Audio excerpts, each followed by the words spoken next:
I'm glad to be here talking about the Cincinnati Bengals with longtime Bengals fan Rich Wills. Rich, thank you for being part of the show, taking your time out of your busy schedule, and I am glad to have you here.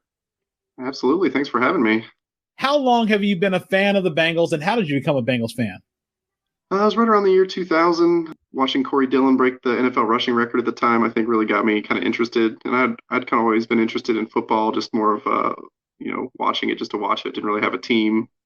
And then I grew up in Dayton, so close enough, and they just happened to be the team. And then the Marvin Lewis era kicked in, and that kind of really got me interested. A lot more guys like Chad Johnson and Carson Palmer, and they actually started to look like a competent team instead of just the same old bungles after 20, 30 years. So it was finally started to take notice.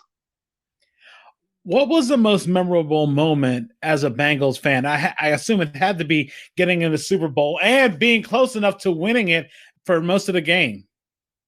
Yeah, definitely making the Super Bowl, beating the Chiefs in the AFC Championship game. I'd say I was too young to remember the last time they went to the Super Bowl in '89, so it was before my time. But yeah, beating the Chiefs when nobody gave us a chance, and then I didn't even really have my hopes up until just after halftime when we threw the, I'll say, questionable touchdown to T. Higgins, and then got an interception right after that. That's when I really started thinking that we could win the game. But they held on for as long as they could, and I think we get another split second on that last drive, and I think Joe Burrow can hit Jamar Chase, who's wide open running down the sidelines because Jalen Ramsey fell down. But that we get guys that can't block Aaron Donald, so it is what it is.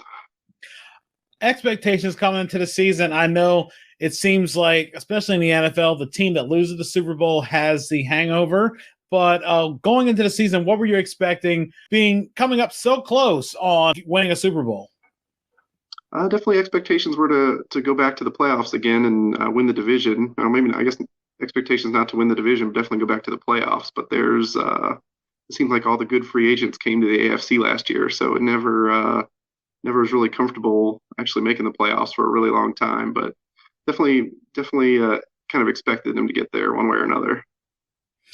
Was there a point in the season that you were confident that the Bengals are going back to the playoffs? Unfortunately, they started out pretty slow, so it wasn't really until like week 13, week 14, they beat Kansas City at home for the third time in a row. And then they finally got the monkey off the back against Cleveland, and they beat them. And that's when I think they got to 9 or 10 wins. And like that was at that point, it was pretty for sure they were going to go back to the playoffs. What was the point that made you worry about the Bengals reaching the postseason again? Starting 0-2 obviously doesn't help with the Super Bowl hangover talk. It's just a bad kind of series of events. Joe Burrow gets an appendectomy like 3 weeks before the season starts, so he can't do any sort of off-season workouts or training camp or anything. And then we have a new offensive line coming in, which hopefully an upgrade from last year, but you don't know at the time. And then they just looked terrible against Pittsburgh. Lost a close one to Dallas, and then at that point you're really starting to worry. And then they got a couple wins and a couple close wins and another close loss at Baltimore on Sunday night. And then I think they go to Cleveland on Monday night and just get absolutely obliterated. And so at that point it was a little iffy if they were going to make the playoffs because they had the supposed easy part of their schedule was in the front half, and then the back half of the schedule was the part where they needed to just kind of ride it out. So the thought was they wanted to get all their wins up front, and so then they could hopefully just kind of sneak in. They had to because they had a lot of tough matchups in the back half, but they managed to pull it out, thankfully. Looking at the AFC playoffs and everything's already set, who do you feel that the Bengals match up the best with in the conference? Right now, I think in the conference it's Baltimore. If Lamar Jackson plays, that's probably a different story. They've just been, he is their engine, and he's the guy that, he's their ultimate weapon. Without him, I think Huntley's banged up too, so they might be down to their third string quarterback, and that's tough for any team to overcome. So our offense is good enough to play with their defense. And so I just think our defense is good enough to completely shut them down. So it's probably still going to be a close game, something like 17-10 or something, but I think our defense can just shut them down. So our offense doesn't really have to carry the load if they can't, because once again, Baltimore has a great defense right now. So it's going to be a tough game still, but without Lamar, I don't think it matches up a lot better. Who's the team in the AFC that scares you? Is it, of course, Kansas City? Is it Buffalo? Is it Jacksonville, because a team that nobody gave a chance has all of a sudden caught fire and won the South, regardless of how the quality of the AFC South is?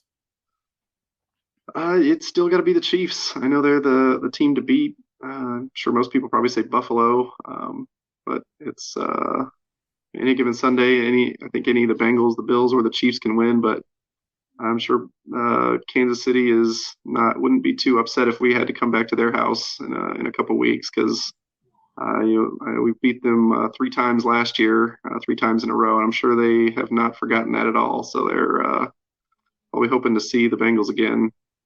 But yeah, Andy Reid and Patrick Mahomes, those guys are incredible, and you can't count them out, even if you somehow get a winning streak against them like we have. So it's definitely the team you don't want to see. You look at it and you look back at that Super Bowl game. I had a question looking at it why the coach didn't decide to go with Joe Mixon on those running downs instead of going with Samaje Perine, because I was concerned that unless Mixon was hurt, that he didn't use him to get those short yard gains he needed. And then the other thing is, of course, everybody had a feeling that Matt Stafford was going to try to torch Eli Apple. And yeah, because the internet was not very kind to Eli Apple after that game. Yeah, our offensive line was such a problem that Samaje Perine is by far the better pass blocker. So I think that's why he was in a lot of the short yard situation. He's a lot.